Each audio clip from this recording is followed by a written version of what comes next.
యేసు రక్తం మనలను ప్రతి పాపము నుండి ఒప్పుకొని యేసు రక్తము ప్రతి పాపము నుండి మనలను పవిత్రులుగా చేయము. మనము పాపము లేని వాళ్ళని చెప్పుకునే ఎడల మనల్ని మనమే మోసపుచ్చుకున్నాము మరియు మనలో సత్యము లేదు. దేవునితో ఉంటున్నాను. ఎలా అంటే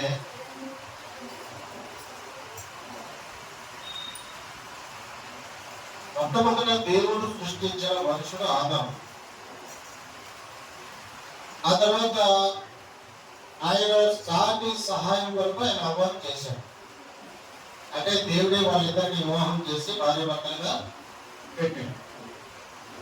పెట్టి ఒక అందమైన రమ్యమైన ఏదైనా తోటను వేసి 4 నదులు ప్రవహించేటట్టుగా చేసి వాళ్ళు తినడానికి కావాల్సినవన్నీ కూడా ఫ్రూట్స్ ఫలాలు అన్ని వాళ్ళకి ఇచ్చి మీరు తినండి, సంతోషంగా ఉండండి, సమాధానం కలిగి ఉండండి దేవుడు వాళ్ళు చెప్పినప్పుడు వాళ్ళు అలా ఉండేవారు. దేవుడు తన స్వహస్తంతో చేసుకున్నటువంటి మనుషులు కాబట్టి దేవుడికి వాళ్ళు ఎంతో ఇష్టమైన వారుగా ఉండేవారు. దేవుడు వాళ్ళతో ప్రతిరోజు సాయంకాలం పూట వచ్చి పలకరించి మాట్లాడుతూ ఉండేవాడు. అప్పుడు ఈ వేళ్ళకి దేవుడికి మధ్య సంబంధం చాలా చక్కగా ఉండేది. దేవుడు వీళ్ళు పిలిస్తే పలికేవాడు, వీళ్ళతో మాట్లాడేవాడు, వీళ్ళంటే ఎంతో ఇష్టపడేవాడు, దేవుడు సంతోషించేవాడు, వీళ్ళలో బాగుండేవాడు, దేవుడు కూడా సంతోషిస్తూ ఉండేవాడు. అలా జరుగుతూ ఉండగా ఆ తర్వాత ఏం జరిగింది? సాతాను కూడా ఉన్నాడని చెప్పుకుంటాం కదా మనం. వాడు పడద్రోయమైన దేవదూత అని చెప్పుకుంటాం కదా మనం. వాడికి దేవునికి మధ్య పోరాటం జరుగుతూ ఉంది. వాడేంటి? దేవుడు సృష్టించినటువంటి మనుషులను మోసపరచాలనే ఆలోచన సాతాను. ఆ మనుషులను కాపాడుకోవాలనే ఆలోచన దేవుడు. ఆ నటు నుండి ఈ నటు వరకు అదే పోరాటం జరుగుతుంది. ఒక మనిషి మీద దేవునికి దెయ్యానికి మధ్య పోరాటం. దెయ్యం అంటే సాతాను. దెయ్యం మనిషిని పాడు చేయాలని చూస్తాం, దేవుడు బాగు చేయాలని చూస్తాం. మనము దేవుడికి సపోర్ట్గా ఉంటే దేవుడు మనకి అభివృద్ధిలో నడిపిస్తాడు, ఆశీర్వాదం కనుకుంటున్నాడు. దెయ్యానికి సపోర్ట్ చేస్తే దెయ్యం వల్ల మోసపడుతుంది, నాశనం చేస్తుంది, చివరికి మరణపు అంచులోకి తీసుకెళ్తుంది. అతని ఆత్మహత్య ప్రయత్నానికి కూడా ప్రేరేపిస్తుంది. ఇంకా రకరకాలుగా మనిషిని చంపే ప్రయత్నం చేస్తుంది. ఒక మనిషిని ఏ రకంగా చంపేయాలో ఆలోచన చేసి ఆ మనిషిని చంపే ప్రయత్నం చేస్తుంది. ఒక మనిషిని పట్టుకుందంటే అతనిలో బలహీనత ఏంటి అనేది గమనించి ఆ బలహీనతను ఆధారంగా చేసుకుని ఆ మనిషిని లోపర్చుకుని ఆ మనిషిని నాశనం వరకు తీసుకెళ్ళి చివరికి ఆత్మహత్య చేసుకున్నాము, ఇక మనం బ్రతకడానికి అవకాశాలు లేవు అనే పరిస్థితులు ఈ సాతాను తీసుకొస్తుంది. అది అప్పుల సమస్య కానివ్వండి, అనారోగ్య సమస్య కానివ్వండి, కోర్టు ఖర్చులు కానివ్వండి, కోర్టు కేసులు కానివ్వండి, రకరకాల సమస్యలతో ఈ మనిషి ఆత్మహత్య చేసుకుందాం అనే ఆలోచనలోకి వచ్చేస్తాం. ఆలోచనకు వచ్చినప్పుడు ఎప్పుడైతే ఇతను ఆత్మహత్య చేసుకుందాం అని అనుకుంటాడో వాడు ఎంటర్ అవుతాడు. ఎంటర్ అయిపోయి ఇతనికి చనిపోయే వరకు కూడా ఇతను వెంబడిస్తాడు. అలాంటి సమయంలో దేవుడు కలగ చేసుకుంటే ఆ ఏ దురాత్మ ఇతను వెంబడిస్తుందో ఆ దురాత్మ దేవుడు గద్దిస్తాడు. గద్దించి ఇతను బతికించుకుంటాడు దేవుడు. అదే దేవుడు కలగ చేసుకోలేదు అనుకోండి, అతను ఆత్మహత్య చేసుకుని చనిపోతాడు. అలా ఎంతో మంది ఆత్మహత్య చేసుకుని చనిపోయారు ఈరోజు ఈ లోకంలో. సినిమా యాక్టర్లు చనిపోతున్నారు, వాళ్ళ కోర్టు ఆస్తి ఎందుకు చనిపోతున్నారు మనం ఆలోచించాం. పారిశ్రామికవేత్తలు ఎంతో ఆస్తి సంపాదించుకుని చనిపోతున్నారు, ఆత్మహత్య చేసుకుని మనం ఆలోచించాం. భార్య భర్తలు గొడవపడి మనశ్శాంతి లేక అప్పటికప్పుడు తొందరపాటు నిర్ణయం తీసుకుని ఆత్మహత్య చేసుకుంటున్నారు. మనం ఆలోచించాలి. ఇలాగా చెప్పుకుంటా పోతే ఎన్నో రకాలుగా మనుషులు చనిపోతున్నారు. ప్రమాదాలు బారిన పడి చనిపోతున్నారు, ఆత్మహత్య చేసుకుని చనిపోతున్నారు, అనారోగ్యం పాలై చనిపోతున్నారు. ఈ రకంగా నశించిపోతున్నారు మనుషులు. అసలు దేవుడు ఒక మనిషిని సృష్టించి ఆ మనిషికి ఒక ఆయుష్ ఇస్తాడు. అతను వచ్చడం మీద ఉంటుంది అతని ఆయుష్. ఇతను 70 సంవత్సరాలు, లేదా 80 సంవత్సరాలు, లేదా 90 సంవత్సరాలు, లేదా 100 సంవత్సరాలు అని ఆయుష్ ముందుగానే డిసైడ్ చేసి పెడతాడు దేవుడు. ఈ ఆయుష్ని మనము ఏం చేయాలి? దేవుడు ఇచ్చిన ఆయుష్ని మనం కాపాడుకోవాలంటే ఎలా ఉండాలి? కొన్ని ప్రిన్సిపల్స్ ఉన్నాయి, అంటే కొన్ని పద్ధతులు ఉన్నాయి, అవి పాటించాలి. అవేంటి? బైబిల్ చదివితే అర్థమవుతుంది మనకి. బైబిల్లో మనకి ఆజ్ఞలు అనేవి ఉంటాయి, అవన్నీ కంపల్సరిగా పాటిస్తే మనము దీర్ఘాయువు పొందుకునే ఉంటాం. ఇంకొక ఆజ్ఞ సంబంధించి ఒకే ఒక ఆజ్ఞ చెప్తాం. 5వ ఆజ్ఞ ఉంది. ఏమవుతుంది? నీ తల్లిని నీ తండ్రిని సంపాదించు.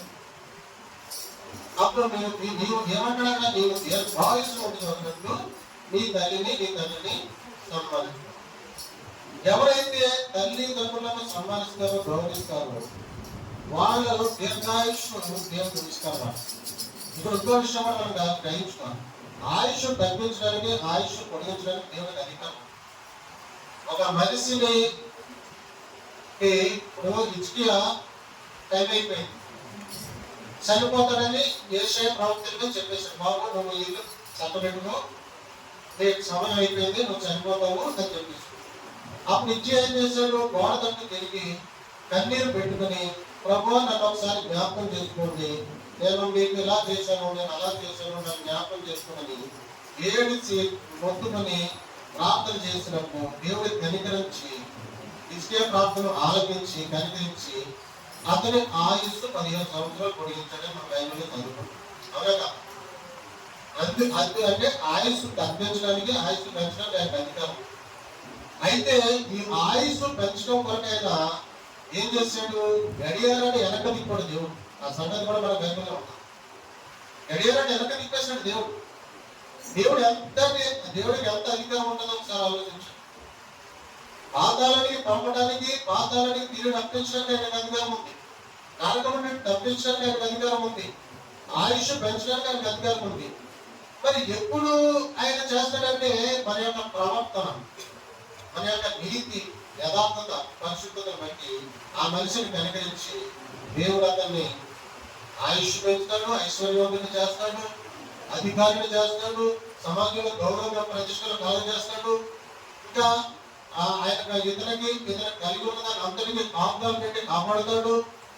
ఈ రకంగా కాపాడుకుంటూ వస్తాడు దేవుడు. అదనమాట. అయితే ఆ ఆదాము ఏం చేశాడు? ఈ సాతానికి లోపడిపోయాడు. సాతాను వచ్చి ఏమన్నది? దేవుడు ఒక మాట చెప్పి వెళ్ళడానికి, ఈ పళ్ళన్నీ తినడు, ఈ ఒక్క పండు తినడు అని చెప్పి. ఏం చేశారు?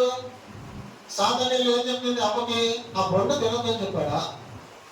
ఆ పండు తింటే మీరు చచ్చిపోతారని చెప్పాడా?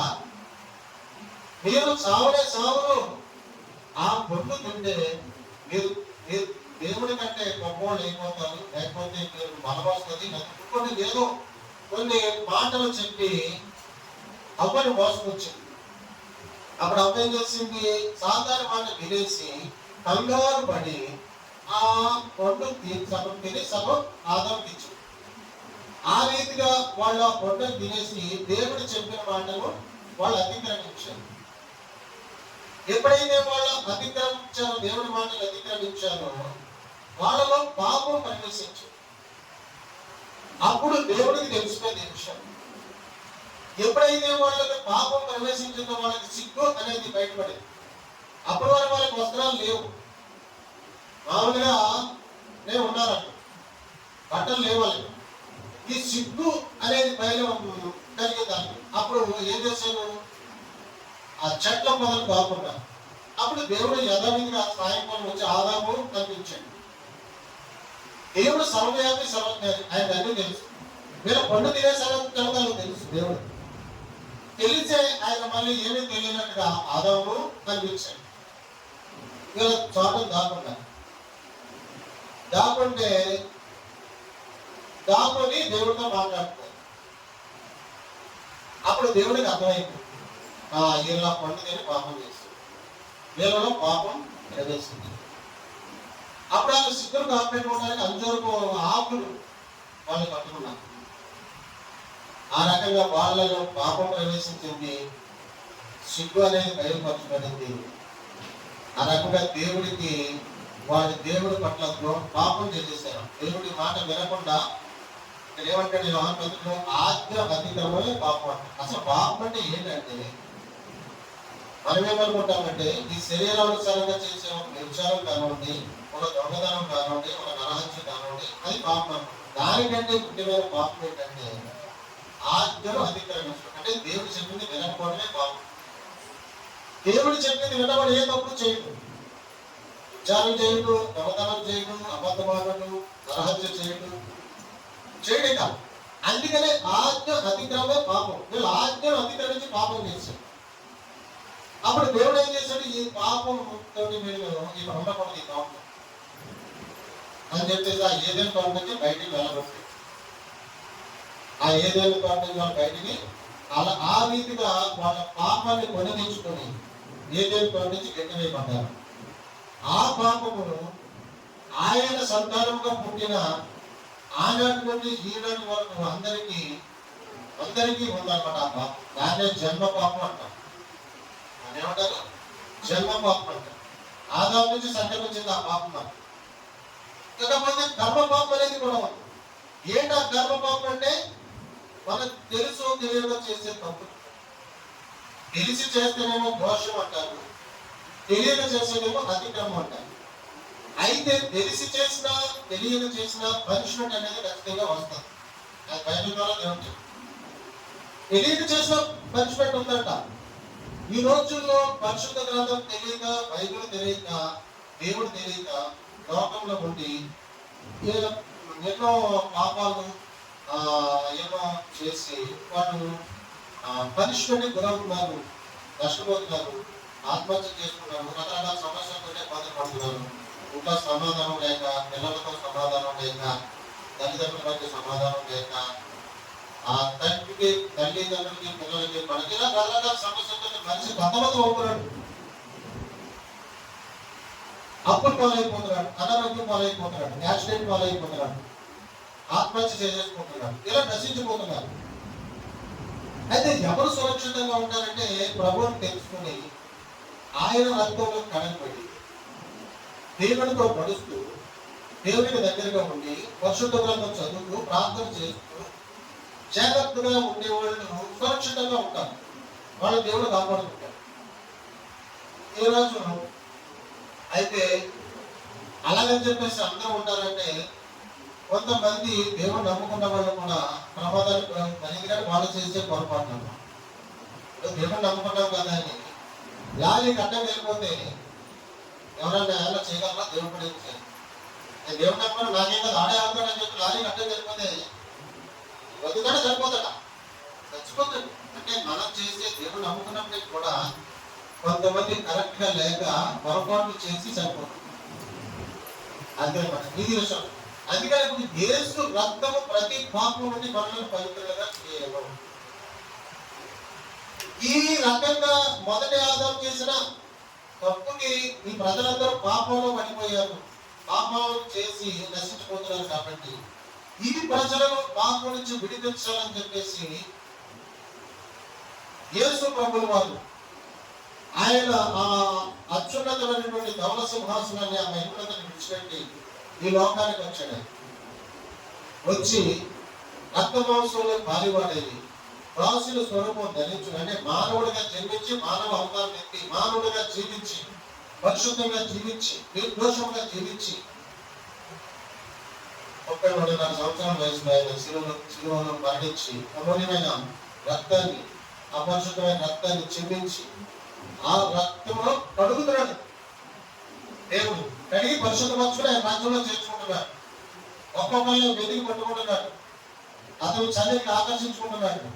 ఆయన చిందించిన రక్తంలో పడుకున్నాడు. కడిగేసి వాళ్ళని పరిశుద్ధంగా మార్చివేసి ఆయన దేవుని రాజ్యంలో చేర్చుకుంటున్నాడు. ఈ పని ఎప్పటి నుంచి మొదలెట్టాడు ఆయన? 2025 సంవత్సరాల నుంచి మొదలెట్టాడు ఈ పని. 2025 సంవత్సరాల నుంచి మొదలుపెట్టిన ఈ పని ద్వారా ఈ రోజు కోటాను కోట్ల మంది పాపులను పరిశుద్ధంగా మార్చేశాడు ఆయన. దేవుని స్తోత్రం కలుగును గాక. రాజులైన యాజక సమూహంగా చేసేసాడు ఆయన. వాళ్ళంతా పరిశుద్ధులుగా ఉండి ప్రార్థన చేస్తారు. పరిశుద్ధులు చేసే ప్రార్థన ఏంటి? వాళ్ళ కుటుంబం కోసం ప్రార్థన చేస్తారు, వాళ్ళ సమాజం కోసం ప్రార్థన చేస్తారు, ఇరుగు పరివారం కోసం ప్రార్థన చేస్తారు, వాళ్ళ దేశం కోసం ప్రార్థన చేస్తారు, ప్రపంచం కోసం ప్రార్థన చేస్తారు, యెరూషలేము క్షేమంగా ఉండాలని ప్రార్థన చేస్తారు, తోటి వారిని ప్రేమిస్తారు, తోటి వారికి సహాయం చేస్తారు. ఇక ఇక దేవుడి ఆలోచనలే ఉంటాయి వాళ్ళకి. ఇక దెయ్యపు ఆలోచనలు ఉన్న వాళ్ళకి. వాళ్ళు ఇందులో రాకుండా ఉన్న వాళ్ళు ఏం చేస్తారంటే ఆ మనిషిని దెయ్యం మోసకొచ్చి ఆ మనిషిని దెయ్యం ఆక్రమించుకొని అతని చేత ఎరువు పిచ్చి పనులు చేయించి ఆ తప్పుదారి పట్టించి అతన్ని అప్పుల పాలు చేస్తుంది, లేదా అనారోగ్యం పాలు చేస్తుంది, లేదా యాక్సిడెంట్ పాలు చేసేస్తుంది. ఇలాగ మనిషిని నాశనం చేసేస్తుంది అనమాట. అలా నాశనం చేసి ఆ మనిషి చనిపోయినట్లు చేసి ఆ ఆత్మ నరకాన్ని తీసుకుపోతుంది. దేవుడు ఏం చేస్తాడు? మనిషిని కాపాడుకుని పరలోకానికి తీసుకోవాలి. అది అందుకని మనం ఏం చేయాలి? యేసు రక్తాన్ని మొక్కుకొని, దేవుణ్ణి మొక్కుకొని యేసు రక్తంలో కడగబడి మనం పరిశుద్ధులుగా మారి దేవుణ్ణి ఆరాధించినప్పుడు దేవుడు నేను బ్రతుకున్నంత కాలం కాపాడుతాడు, చనిపోతే పరలోకం తీసుకుపోతాడు. ఆయన నిత్య జీవం ఇస్తాడు. ఆయన ఈ నిత్య జీవం కోల్పోతున్నారు దేవుడు తెలుసుకోలేక ఈరోజు ప్రజలు. అది మనం అర్థం చేసుకోవచ్చు. ఒక ఉదాహరణ చెప్తాను. ఒక వ్యక్తి ఉన్నాడు. ఆ వ్యక్తికి డబ్బు ఉంది, బంగారం ఉంది, బిల్డింగ్లు ఉన్నాయి, అపార్ట్మెంట్లు ఉన్నాయి. బహుశా ఒక పారిశ్రామికవేత్త కావచ్చు, ఒక సినిమా యాక్టర్ కావచ్చు, లేదా ఒక ప్రధానమంత్రి ముఖ్యమంత్రి కావచ్చు. అంటే ఒక సంపన్నుడు, మిక్కిలి విలువైనటువంటి ఆస్తి అతను పొందింది. అయితే అతను ఏం చేశాడు? దారిలో వెళుతూ పొరపాటున ఒక తాసుపా మీద పనిచేస్తాడు. తాసుపా మీద కలిసే ప్రయత్నం చేసి అప్పటికి అతను తప్పించుకొని వెళ్ళిపోయాడు. మరి ఈ తాసుపా విడిచిపెడుతుందా? అది బలపడుతుంది. కొంతమంది అంటారు సైన్స్ చదివినట్టు తాసుపాములు బలపడుతుంది అంటారు. నా అనుభవంగా చెప్తాను, పాములు బలపడతాయి. ఎందుకంటే నేను తెలుసుకున్నాను. మా ఊర్లో కొంతమంది వ్యక్తులు ఎప్పుడు బలపడతాయి? వాటిని వాళ్ళే అడిగేసినప్పుడు లేదా చంపే ప్రయత్నం చేసినప్పుడు, వాటికి డిస్టర్బెన్స్ తీసుకొచ్చినప్పుడు అవి బలపడతాయి మనిషి. మామూలు అటు జోలికి వెళ్ళకపోతే అవి ఏం చేయవు. అటు డిస్టర్బ్ చేయనప్పుడు అటు జోలికి వెళ్ళినప్పుడు అవి మళ్ళీ ఏం చేయవాలి. అటు మళ్ళీ చూసుకుంటే మన పరిమాణం చూసుకుంటాం. అయితే తొక్కేసాడు. ఆ పాము పరగట్టేస్తుంది. పాములు ఎలా పరగట్టా చెప్తాను. ఇద్దరు వ్యక్తులు పాము పుట్ట దగ్గర కూర్చొని ఏదో సొల్లుకోని చెప్పుకుంటారు. రోజుగా 10 రూపాయలు. ఆ పుట్టలో పాము ఉంది. ఆ పుట్టలు ఇలా చెప్పుకునే మాటలు ఆ పాము విన్నది. ఇలా చెప్పుకునే మాటలు ఆ పాము విన్నది. ఇలా ఎవరోళ్ళని చెప్పేసుకున్నారు. దాన్ని డిస్టర్బ్ చేసేసాను. ఇంటికి వచ్చేసాను. వాళ్ళు ఇంటికి వచ్చేసాను పాము. ఆ రోజు ఇంటికి వచ్చేసింది పాము. ఖచ్చితంగా బలపడతాయి పాము. అయితే ఈ పాము బలపడింది. బలపట్టి పాము ఇంకో విషయం చెప్తాను. పాము బలపడితే ఆ మనిషి దొరికే వరకు, పాటేసే వరకు అది ఆహారం తీసుకోండి. ఆహారం తీసుకోదండి. వాడు దొరకాలి, వాడు కలిసేయాలి, అప్పుడు ఆహారం. వేళ దొరకలేదు అనుకోండి, ఎండిపోయి చచ్చిపోతుంది, లేదా తలకొట్టుకుని చచ్చిపోతుంది. అది కాసుకోండి. దానివల్ల తలకొట్టుకునే చచ్చిపోతే, లేదా ఎండిపోయేలా చచ్చిపోతుంది. అంటే అందుకే అక్కడ కాసుకోని పగ అంటారు. మనుషులు కూడా పగబడతారు. కాబట్టి ఏమైనా సరే వాడు నా అన్నం చనిపోయింది, లేదా నా తమ్ముడు చనిపోయింది, లేకపోతే నాకు ఏం వాడు సంపాదించింది అని పగబెట్టి చంపేస్తారు. చంపేశారు కదా, చూసాం కదా. గంటల్లోని గంటలు దుర్గం చంపితే గంటలు దుర్గం చంపేట్టు అలా జరిగిపోయినా అంటే పగ పట్టి చంపేస్తాను. అయితే ఇతన్ని తప్పించుకున్నాడు. ఆ బాంబు ఇతను వెంబడిస్తూనే ఉంది. ఒకరోజు దొరికాడు, పాటేసింది, చంపాడు. ఇప్పుడు అతను ఉన్న డబ్బు వల్ల ప్రయోజనం ఏంటి, బంగారం వల్ల ప్రయోజనం ఏంటి, అతను కూడా ఆస్తుల వల్ల ప్రయోజనం ఏంటి? చంపాడుగా. ఏదో బ్రతకాలి, శుభ్రంగా హ్యాపీగా బతకాలి, ఎంతో కష్టపడి సంపాదించుకున్నాడు. డబ్బు సంపాదించాడు, బంగారం సంపాదించాడు, పిల్లగా సంపాదించాడు, చక్కగా ఉన్నాడు. పొరపాటు చేశాడు. దాని ఫలితం బాంబు వేసింది, చనిపోయాడు. ఇతను ఉన్నది ఏది కూడా అతనికి ఇంకా పరికరమే, ఏదో ఉపయోగపడదు. ఇంకా అది తీసుకెళ్తారు, బొందలు పెట్టేస్తారు, లేదా తగలు పెట్టేస్తారు, ఏదో చెప్తారు, అయిపోయింది, చేస్తారు. అలాగే శాపం అనేది కూడా, ఆ శాపం కూడా ఈ పాములైనా వెంటబడుతూ ఉంటుంది. ఏదో ఒక రోజు కోటేస్తుంది, మనిషి శాపానికి గురవుతాడు. ఈ రోజు ఈ శాపానికి గురయ్యి, అంటే శాపం ఎలా వస్తుంది? ఇతను చేసే పాపం వల్ల శాపం వస్తుంది.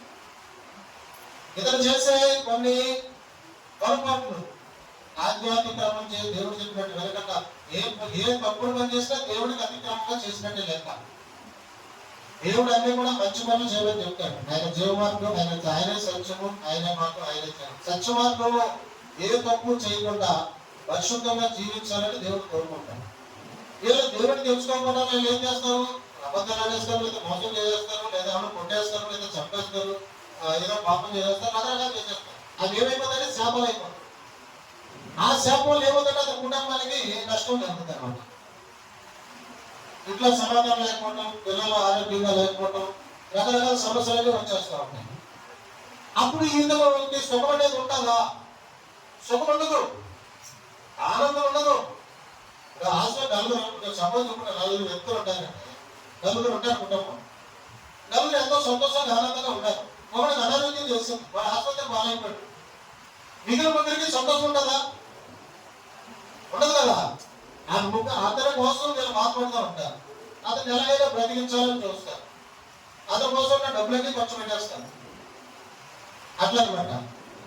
అందుకనే అలాంటి సమస్యలు రాకుండా ఉండాలంటే ఈ శాపాలు పాపాలన్నీ కూడా తీసి ఉండకూడదు మనిషి. అవన్నీ కూడా యేసు రక్తం, యేసుని అందుకని అవన్నీ కూడా యేసు ప్రభువుని ఒప్పుకుంటే ఆయన రక్తంలో కడిగి పరిశుద్ధపరుస్తాడు. ఆ పాపం నుంచి విడిపిస్తాడు, శాపం నుంచి విడిపిస్తాడు.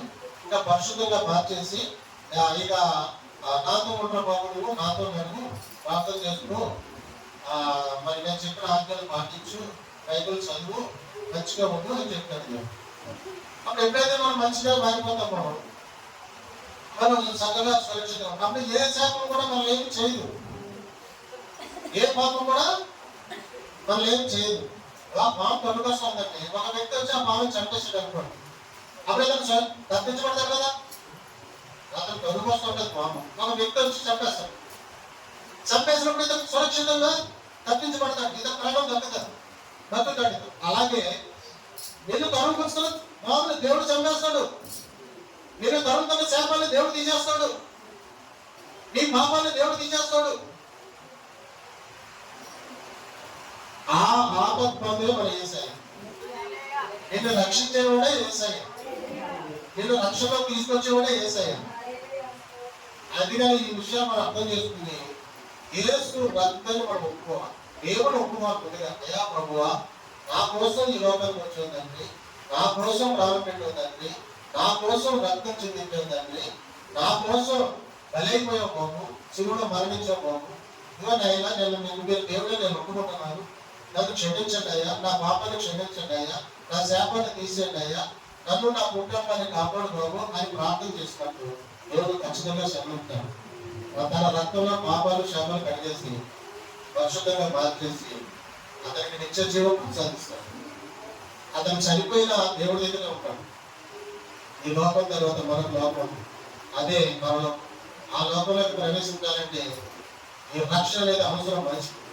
ఆ రక్షణ దేవుడు ఒప్పుకోవడం ద్వారా వస్తుంది. దేవుడు ముందుగా ఒప్పుకొని పశ్చాత్తాపడి పాపాలు ఒప్పుకొని ఆ తర్వాత బాప్తిస్మలోకి తీసుకోవాలి. బాప్తిస్మం తీసుకోవడం ద్వారా మనిషి రక్షించబడ్డ సమానం. కొంతమంది అనుకుంటారు బాప్తిస్మం తీసేసుకుంటే బాగా రక్షించబడతారు అనుకుంటారు. బాప్తిస్మం ఒక కట్టడం మాత్రమే. దాన్ని తీసుకున్నాక మాత్రం రక్షణ పొందుకోండి. మనిషి ఎప్పుడు రక్షణ పొందుకుంటాడంటే దేవుడు ఒప్పుకుంటే రక్షణ పొందుకుంటాడు. పాపాలకి పశ్చాత్తాపడి ప్రార్థన చేసుకుంటే రక్షణ పొందుకుంటాడు.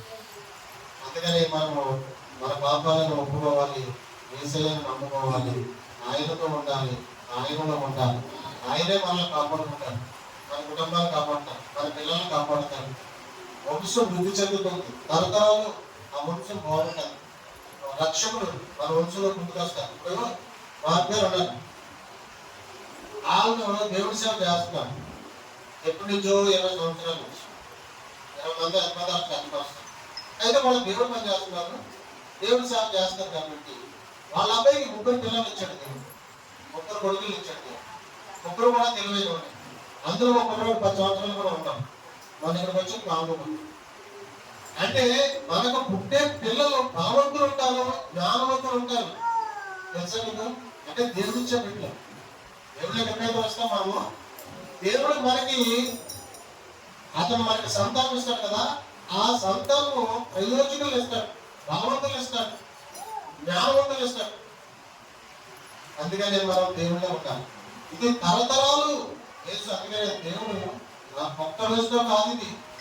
ఎప్పుడైతే మనం దేవుళ్ళ వస్తామో మనల్ని దీవిస్తాడు, మన పిల్లలు దీవిస్తాడు, మన పిల్లలు దీవిస్తాడు. ఇక దేవుడు ఆ వంశం వృద్ధి చెందుతుంది. అందుకని దేవుడిని అనుకో మాటలు దేవుడు దీవించుకున్నా. వర్షపుడా దేవాశ్వరుడిని గొప్ప దేవుడు ఆశ్చర్యంగా అద్భుతంగా దేవేశ్వరుడుగా జరుగుతున్నామా. ఒక విలువైన సత్యమైన మాటలు మాత్రం మాట్లాడకపోతున్నాము. అవునైనా ఆ కోసం నిరంతరం ఈ లోకానికి వచ్చి రక్తవంశం పాల్గొని రక్తం చెందించి ఆ రక్తంలో మా పాపాలు శాపాలు పనిచేసి మమ్మల్ని పవిత్రీకరించి వాక్యం శుద్ధీకరించి ఆత్మను ముద్రించి వర్షం మీద ముద్ర వేసి మొదటి జీవనంలో మా పేరు రాసి సర్వసత్యములు బోధిస్తూ సర్వసత్యంలో కనిపిస్తున్న దేవాడిస్తున్నాం. మమ్మల్ని అందరినీ జ్ఞాపకం చేసుకుని ఎవరైతే రక్షణ లేదో మన దేవుడు ఎప్పించుకొని ఒట్టుకొని పశ్చాత్తాపడి క్షమాపణ పొందుకొని రక్షణ పొందుకోవడానికి సహాయం చేయండి. ఆయన రక్షాపరమైన మాట్లాడుతూ వారిని అనుగ్రహించమని ఆయన ఈ వాక్యాన్ని ఉన్న వాళ్ళందరూ కూడా మన పరిశీలన చేసుకుని వాక్య బంధువులు మనం సరి చేసుకోవడానికి మన దేవుడు ఇచ్చిన ఈ రక్షణ మనం పొందుకోవడానికి సహాయం చేసి వాళ్ళందరినీ కూడా మీరు ఆత్మీయం చేయించుకొని వాళ్ళని దీవించుకోము, వాళ్ళ కుటుంబంలో సమాధానం కలిగించుకోము, వాళ్ళ పనులలో ప్రయాణంలో తోడుగా ఉంటాము, చేస్తున్న ఉద్యోగంలో తోడుగా ఉంటాము, చేస్తున్న వృత్తిలో తోడుగా ఉంటాము. వాళ్ళని తప్పకుండా పాత్రలుగా చేసి ఈ ఆశలో సమాధానంతో బాధపడడానికి సహాయం చేయాలి. మాత్రము భారత ఈ దేశంలో మనం ప్రార్థిస్తున్నాము తండ్రి. ఆమేన్. హల్లెలూయా.